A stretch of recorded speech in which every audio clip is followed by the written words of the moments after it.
हेमंत साहब, ये जो इस बार आम आदमी पार्टी ने एक नई हवा बनाने की पूरी कोशिश की है और वो जिस तरीके से प्रचारित कर रहे हैं, अभी आज इस सर्वे के आने के समय अरविंद केजरीवाल ने कहा कि आईबी की रिपोर्ट आई है और उसमें हमारी सरकार जो है वो बनती हुई दिखाई पड़ रही है। क्या आम आदमी पार्टी की मौजूदगी इतनी स्ट्रांग है वहां पे गुजरात के अंदर, किस बार वो खेल बदल सकते हैं पूरी तरीके से? देखिए आशुतोष जी, सबसे पहले तो ये सी वोटर वाले सर्वे की बात से शुरुआत करें तो सर्वे कैसे होते हैं आप अच्छे से जानते हैं, मुझसे भी ज्यादा, और उसमें रफू किस तरह किया जाता है वो भी आप अच्छे से जानते हैं मुझसे ज्यादा। जहां तक ये सर्वे का सवाल है, एक ऐसे समय पे हुआ है जब एक, आपने सही फरमाया कि एक आईबी का आंकड़ा भी आया है जिसमें बताया गया है कि बीजेपी 65-75 तक आकर सिमट सकती है 182 में से, यानी बीजेपी हार सकती है। और केजरीवाल ने जैसे बताया कि हमारी आपकी सरकार बन सकती है।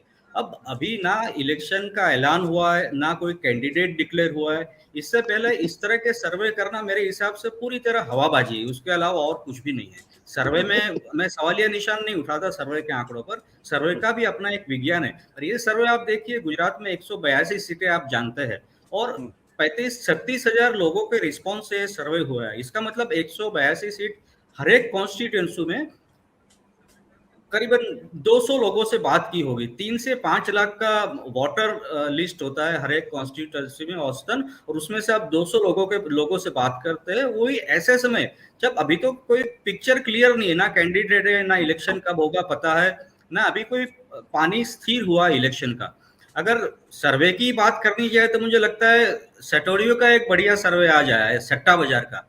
और मुझे किसी कंपनी एजेंसी के सर्वे या आईबी के सर्वे से ज्यादा सट्टा बाजार पर मैं भरोसा इसलिए करता हूं क्योंकि करोड़ों रुपये उसमें लगते हैं और लोग पैसा लगाकर झूठ नहीं बोलते। सट्टा बाजार का ये जो सर्वे मैं आपको बताऊं आशुतोष, इसमें बीजेपी को 182 में से 120-25 तक सीटें मिल रही है। कांग्रेस को करीब 25 के आसपास सीटें हैं और आम आदमी पार्टी को भी 20-25 के आसपास सीटें हैं। आप पिछला इलेक्शन देखें 2017 का गुजरात का जो था, उसमें 99 बीजेपी थी और 77 कांग्रेस थी। इसका मतलब आपके आने के बाद कांग्रेस का जो 77 का आंकड़ा है उसमें से 25 आप ले गए और 25 बीजेपी ले गई, और कांग्रेस 77 में से 25 पर आके अटक गई।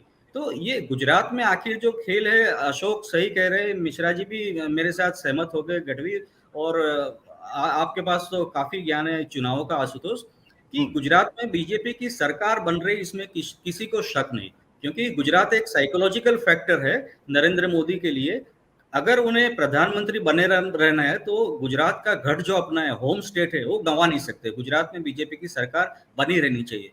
कुछ भी करके, मार फाड़ तोड़ फोड़ कुछ भी करके गुजरात में बीजेपी की सरकार तो बनेगी ही, इसमें कोई शक नहीं। पर सबसे बड़ा सवाल कि आप जो बड़े पैमाने में इतने ढोल बजा रहे हैं गुजरात में, वो ढोल कहां तक वोट में परिवर्तित हो सकते हैं, आपको कितनी सीटें मिल सकती है।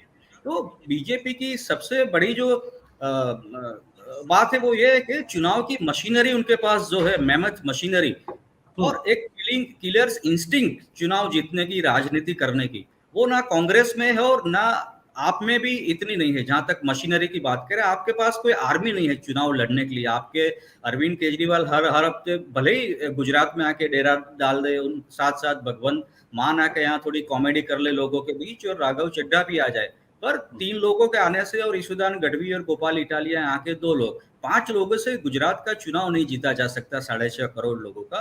वो आर्मी नहीं है, ना नेटवर्क है आपके पास। और कांग्रेस तो पूरी तरह बिखर के इस कदर टूटी पड़ी है कि हर दूसरे तीसरे दिन कांग्रेस का एक बड़ा नेता कांग्रेस छोड़ता हुआ नजर आता है। और नेशनल लेवल पे भी कांग्रेस की क्या स्थिति है सब जानते हैं। तो कांग्रेस किसी हालत में लड़ने के, मुकाबला करने के काबिल ही नहीं है, और आपके पास ना ऐसी कोई आर्मी है। तो बीजेपी की जीत निश्चित है। देखना ये होगा कि अगर माधव सिंह सोलंकी का वो ऐतिहासिक रिकॉर्ड 149 सीट का, वो तोड़ पाते हैं नहीं। अभी तो स्थिति ये है कि वहां तक पहुंचने की संभावना नहीं दिख रही। सीआर पाटिल जो एक जमाने में जब आए थे तब 182 में 182 सीट की बात करते थे। कल मुझे पता चला कि अमित शाह ने जो मीटिंग ली उसमें अब 140 सीट की बात कर रहे हैं। तो रियलिस्टिकली उनको भी पता है कि 149 क्रॉस करना गुजरात में मुमकिन नहीं है। नरेंद्र मोदी जो नहीं कर पाए, वो सीआर पाटिल और भूपेंद्र पटेल और अमित शाह मिलकर किसी हालत में नहीं कर सकते। सत्य हिंदी का ऐप डाउनलोड करें गूगल प्ले स्टोर पर।